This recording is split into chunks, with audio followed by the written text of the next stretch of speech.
on everyone, it's your boy T, and I'm back again with not one, but two Hoover vacuum cleaners. So this one is a Hoover Purepower, and we have a bagless version as well, which is a Hoover Dust Manager. So we'll start off with the Dust Manager. This came from Mr. Becker in 1987, and he didn't want it anymore, so I acquired it from him. And as we're all aware, his refurbs are absolutely top notch, so it's pretty much ready to use.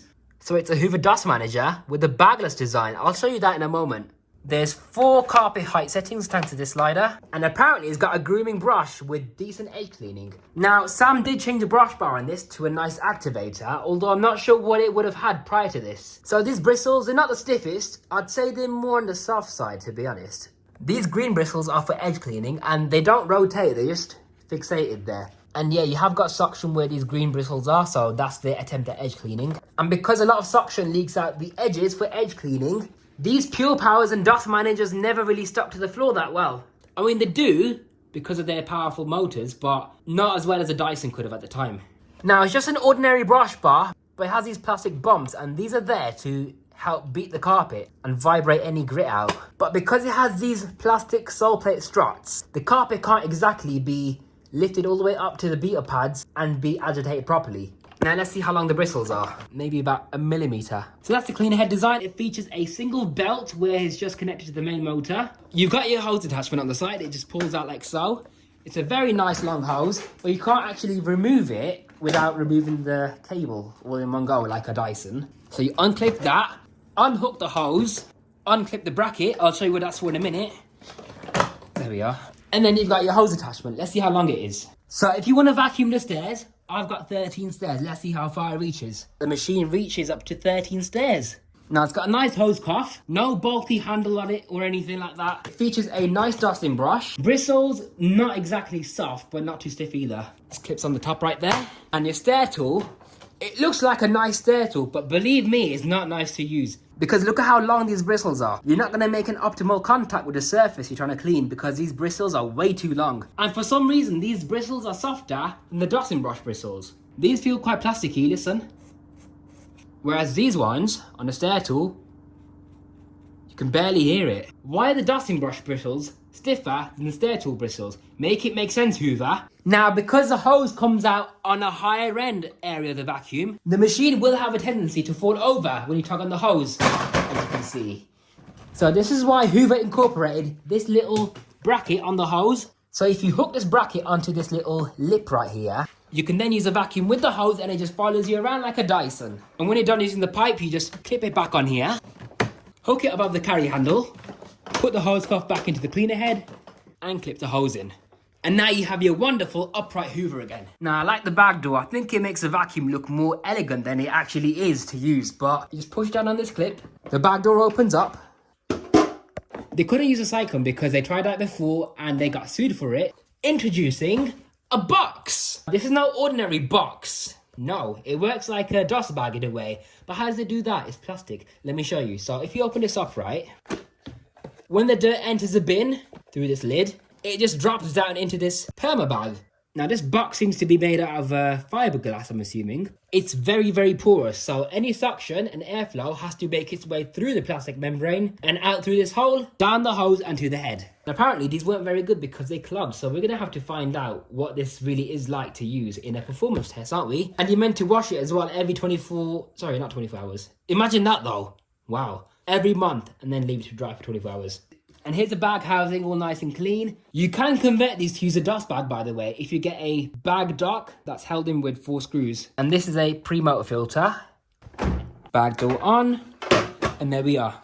You got swivel cable hooks so you can release the whole cable in one go. There is a post-motor filter as well. So if you open up this clip, revealing the post-motor filter. All nice and clean in there, as you can see. So we're just gonna have to see how dusty it gets after performance test. The good thing about this filter is that it has gaskets around it, so that's good at least. The cable isn't exactly long. I mean, if you take a look at that, that's all the length you get. Let's see how far we can go. So I can't even reach up to the end of the kitchen because that's how short the cable is. But how powerful is the suction? Let's find out.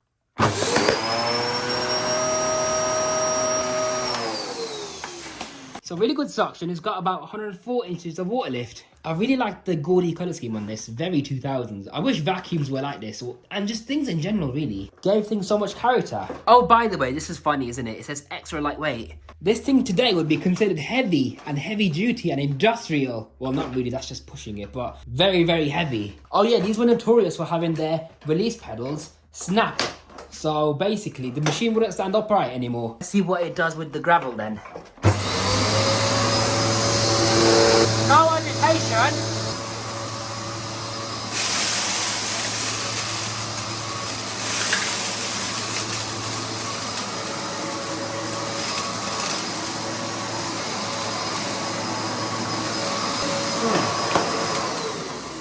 So it kind of grooms the carpet, not amazingly, but it does try.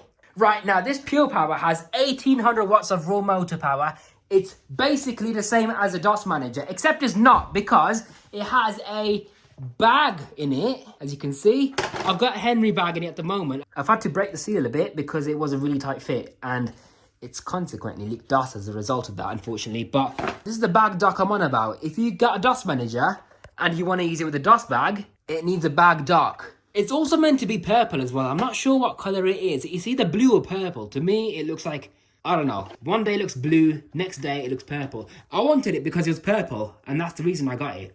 So I got catfished. Now, I'm not sure what year the Dust Manager's from, but the Purepower, I think it's 2004, week 21. And as you can see, this has got the real warrant. So this brush bar is a completely different design. It's not the activator. It's got longer bristles on it. They're still pretty soft.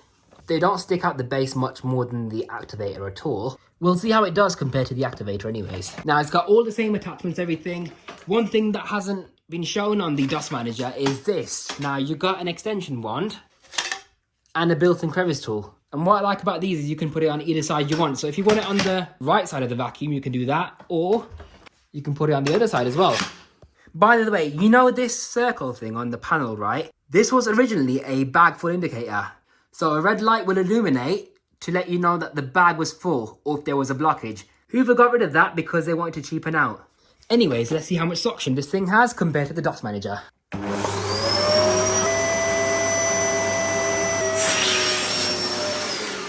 So that's 121, I think, inches of water lift. Quite impressive. And let's see how well the Purepower does on the same test. So I've got a bit more gravel this time. You can just about see where the Dust Manager's been with its carpet line.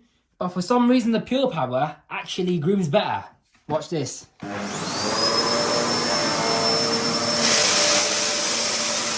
See that?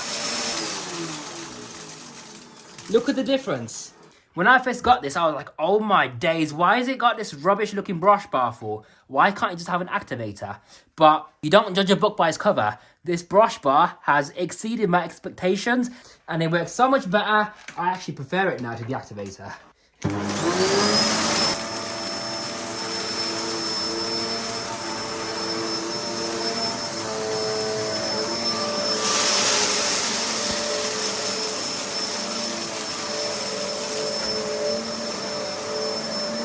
Oh wait, the Dust Manager would only reach up to about here with this cable, but the Purepower can reach up to about here. So this has been the Hoover Purepower. I'd much prefer the Purepower, although the Dust Manager looks a lot more aesthetically pleasing and vibrant, more gaudy and 2000s. Which one do you guys prefer? If you'd like to see a performance test on these two vacuums, be sure to like, comment and subscribe.